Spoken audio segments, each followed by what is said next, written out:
Kami masih berdiskusi bersama Guntur Romli dari PDI Perjuangan, kemudian Immanuel Ebenezer dari Partai Gerindra, dan Burhanuddin Muhtadi dari Indikator Politik Indonesia. Atas pernyataan Pak Prabowo tadi, katanya akan ada satu partai lagi yang masuk koalisi pemerintahan, Bang Noel. Jadi ini ditujukan ke PDI Perjuangan? Ya, ke siapapun ya, ke semua komponen anak bangsa yang punya kepentingan untuk membangun bangsa ini lebih maju, lebih baik. Entah itu PDIP, entah siapa. Ini karena karakter Pak Prabowo kan selalu merangkul semua. Karena dia sadar diri bahwa bangsa ini harus sama-sama dibangunnya. Kemudian nanti harus ada yang mengontrol kekuasaan, itu wajib agar apa? Demokrasi kita tidak ugal-ugalan gitu loh. Jadi saya rasa pilihan yang terbaik adalah menjaga republik harus bersama, tidak bisa Seberapa tidak. besar sebetulnya harapan agar PDI Perjuangan mau gabung ke pemerintahan berikutnya, Bang Noel? Ya sangat besar lah ya, apalagi kita lihat hubungan Prabowo dan Bu Mega ini kan seperti hubungan adik kakak. Itu orang sudah tahu lah sejarahnya, nggak ada yang bisa nutup-nutupin lah. Mau seapapun nggak mungkin bisa ini antara adik dan kakak kok, antara Prabowo dan Bu Mega. Susah sekali untuk coba memeta konflik antara kedua tokoh ini. Makanya sampai sekarang ini Pak Prabowo sangat menghormati Bu Mega sebagai tokoh, kemudian seorang pimpinan partai yang sampai detik ini ya kita lihat lah ya, hubungannya bagus sekali. Kan sebetulnya hanya publik kan tidak tahu, kemudian media juga tidak tahu bahwa Bu Mega dan Pak Prabowo itu kan berkali-kali pertemuan gitu. Pasti mereka akan bicarakan hal-hal yang sifatnya pasti ideologis. Tidak mungkin mereka bicara tentang kekuasaan ANSI atau say hello, apa kabar Bu Mega, apa kabar Pak Prabowo, tidak. Tapi dua tokoh ini pasti bicara tentang langkah-langkah bangsa ini ke depan, apa yang harus dilakukan, lantas kontribusi PDIP seperti apa, lantas secara ideologis mau seperti apa juga. Karena biar gimana pun seorang Prabowo itu sosok yang satria lah. Dia tidak mau, apalagi Pak Prabowo kan dinarasikan selama ini orang yang gimana apa. Nah itulah sosok negarawan. Kita sudah menemukan sosok negarawan ke depan ini Pak Prabowo. Oke, jadi kalau Mas Guntur ngeresponnya gimana tuh? Ada harapankah kemudian untuk bisa bergabung ke pemerintahan Prabowo ke depan? Ya, Mas, kami tidak mau GR dulu ya. Apakah ucapan itu disampaikan ke PDI Perjuangan?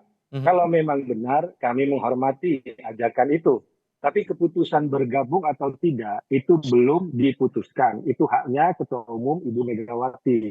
Dan biasanya juga kalau keputusan soal masuk dalam pemerintahan dan tidak, biasanya diputuskan juga dalam Kongres. Yang penting menurut kami adalah bagaimana kita menjaga kualitas demokrasi saat ini. Salah satu hasil dari Rakernas kelima kemarin bulan Mei itu adalah tanggung jawab PDI Perjuangan untuk menjaga kualitas demokrasi, dalam arti ada check and balances. Jadi tidak boleh semuanya masuk dalam pemerintahan tanpa pengawasan. Misalnya dalam analogi yang sederhana, kita ingin membangun sebuah bangunan, jangan semuanya jadi tukang yang bekerja untuk membangun. Harus ada yang mengawasi, harus ada yang jadi mandor, harus ada yang menjadi pengawas. Nah, dalam konteks saat inilah bahwa PDI Perjuangan lebih melihat kepada soal menjaga kualitas demokrasi. Sehingga ada komitmen bahwa PDI Perjuangan akan tetap berada oposisi di luar pemerintahan, Mas Guntur?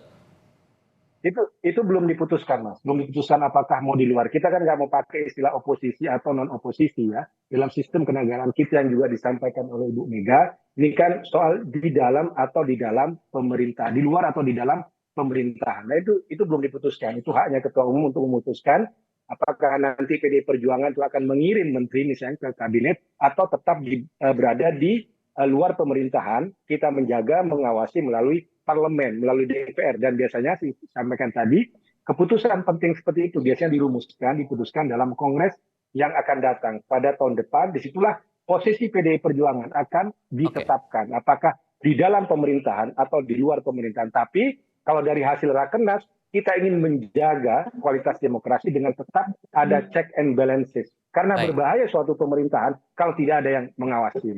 Oke, kalau Mas Burhan menangkap dua pernyataan tadi dari Bang Noel dan juga Mas Guntur, ini peluangnya PDIP akan tetap stay oposisi atau di luar pemerintahan, atau ada peluang untuk bergabung ke pemerintahnya Pak Prabowo?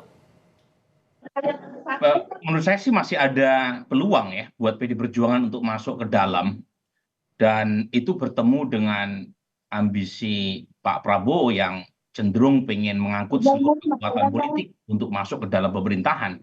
Nah, saya termasuk orang yang tidak setuju ya, dengan posisi Pak Prabowo untuk mengajak seluruh kekuatan bergabung. Karena sekarang saja dengan 8 partai yang lolos PT, itu hanya PD Perjuangan yang tinggal di luar. Kalau semua masuk ke dalam, itu ada banyak kerugian. Termasuk kerugian buat Pak Prabowo sendiri. Pertama adalah tidak adanya koreksi kebijakan, tidak adanya alternatif kebijakan. Dan karenanya kalau kita mengacu pada studi-studi, negara yang tidak ada kekuatan oposisinya itu cenderung kurang bagus performa ekonominya karena tidak ada koreksi. Jadi pengawasan itu penting dan salah satu ciri dari demokrasi yang terkonsolidasi adalah adanya kekuatan oposisi sebagai mekanisme checks and balance.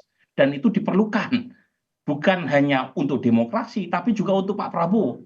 Bayangkan kalau misalnya semua kebijakan seia sekata tanpa ada koreksi, itu yang rugi Pak Prabowo dan rakyat, karena rakyat tidak mendapatkan alternatif lain di luar dari apa yang disodorkan pemerintah.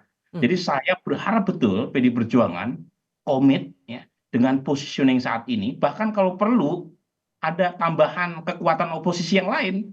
Kalau sekarang 8 partai, 7 masuk ke dalam. Tapi masih ada peluangkah untuk itu? Sekarang kan sudah terjadi, Pak Prabowo menyebut oposisi budaya barat.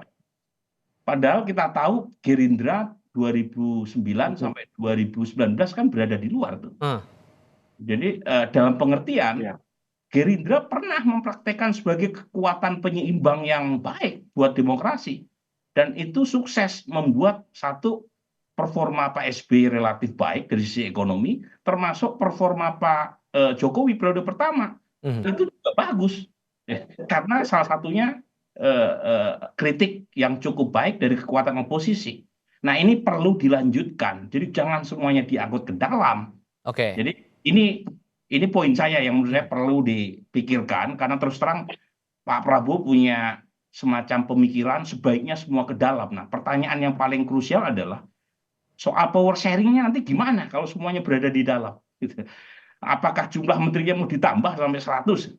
Ini kan hal-hal yang justru akan bisa menambah komplikasi ya terkait dengan pembagian kekuasaan. Sehingga Anda menangkapnya bahwa pencalonan untuk pilkada ini, terutama pilkada Jakarta ini, Mas Burhan, ada faktor eksternal juga yang dipikirkan matang-matang oleh PDI Perjuangan? Nah, saya tidak bisa menyalahkan ya kalau misalnya ada yang mengait-ngaitkan ke sana. Karena Mas Pram ini kan figur yang bisa diterima oleh banyak kalangan. Bisa diterima oleh Pak Jokowi, bisa diterima oleh Pak Prabowo, dimanapun keduanya tokoh yang sama-sama berada di dalam kabinet. Jadi majunya Mas Pram itu tidak memberikan semacam sinyal ancaman. Nah, ini yang mungkin dipikirkan juga oleh Ibu Mega. Kenapa Mas Pram yang dipilih sebagai jalan tengah, bukan Mas Anies atau bukan Pak Ahok. Tetapi poin saya, 100% keputusan Mas Pram itu bukan ditentukan oleh Pak Prabowo, bukan oleh Pak Jokowi, tetapi oleh Ibu Mega. Bahwa Mas Pram bisa menjadi jalan tengah, yaitu bonus menurut saya. Tadi ada mau ditambahkan, Mas Guntur?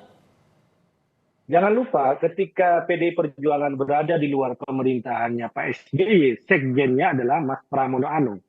Jadi ini orang bisa di semua tempat. Mau jadi di luar kabinet, jadi oposisi oke, tetap komunikasi yang baik.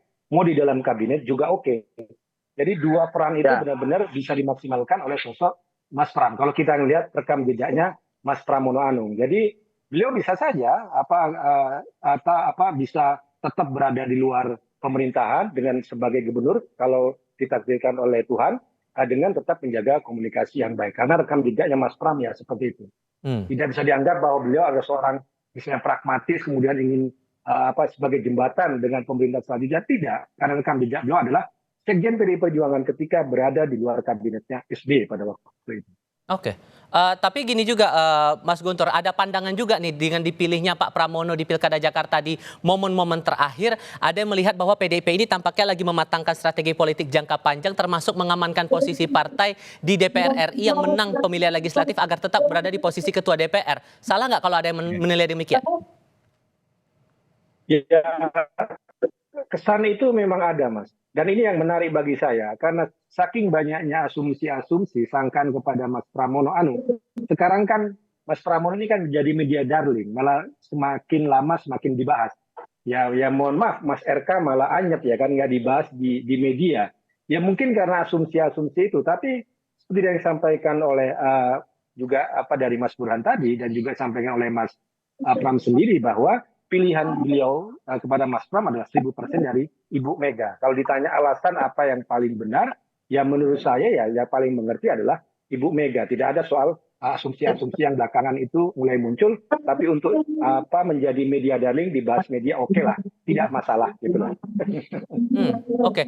Apalagi Bang Noel karena kan beberapa waktu ke belakang ini juga kencang tersiar kabar ada upaya untuk revisi Undang-Undang MD3. Kalau Anda menangkap ada pandangan seperti itu gimana dari Kim atau dari Gerindra melihat itu?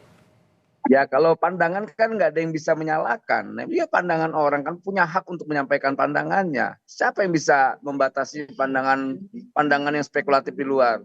Kalau kita Gerindra tetap pada fokus menjaga pemerintahan Prabowo Gibran ke depan agar lebih berjalan dengan baik ya. Kita tetap tidak mau ada hal-hal yang tidak terlalu substantif ya dalam menjalankan pemerintahannya, karena kita bicara tentang kualitas pemerintahan ke depan berbasis kerakyatan itu. Soal kemudian ada peran, ini kan bukan soal berbagi kekuasaan atau sharing power, tapi ini bagaimana kita mengambil peran masing-masing.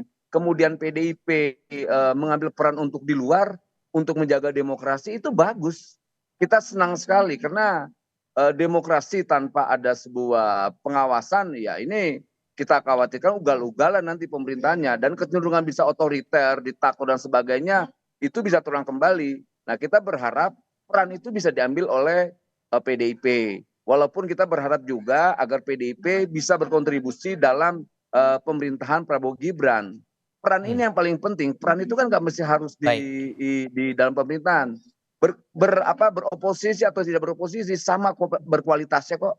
Nggak ada yang salah dalam membangun peran dalam menjaga demokrasi ke depan. Oke, singkat saja Mas Burhan, atas ada pandangan seperti ini wajar atau tidak dan kemungkinannya gimana?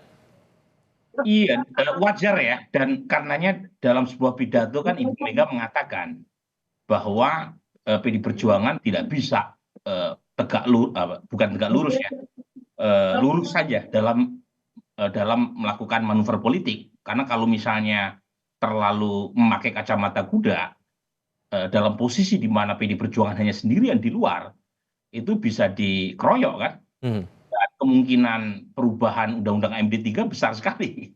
Karena Kim Plus menguasai sekian puluh % kekuatan di parlemen. Dan perubahan itu sangat dimungkinkan. Kemarin saja kalau kita mengacu pada revisi Undang-Undang Pilkada kan nyaris saja itu gol. Nah hanya kekuatan civil society yang membuat DPR akhirnya gagal karena PD Perjuangan hanya sendirian di balik. Jadi poin saya perubahan Undang-Undang MD3 yang mengubah kemenangan buat partai yang lolos di Pileg sebagai nomor 1 untuk secara otomatis mendapatkan posisi ketua DPR itu secepat kilat bisa dirubah. Kalau konstelasi politik itu betul-betul mengcornering PD Perjuangan dan karenanya PD Perjuangan mencoba bermain cantik kan. Salah satunya ya mungkin dengan memunculkan Mas Pram, tokoh yang relatif bisa diterima oleh Pak Jokowi maupun Prabowo Gibran. Oke, Mas Guntur Romli, Bang Immanuel Ebenezer, Mas Burhanuddin Muhtadi, terima kasih banyak sudah hadir dalam diskusi kami kali ini. Sehat selalu semuanya. Selamat sore. Terima kasih.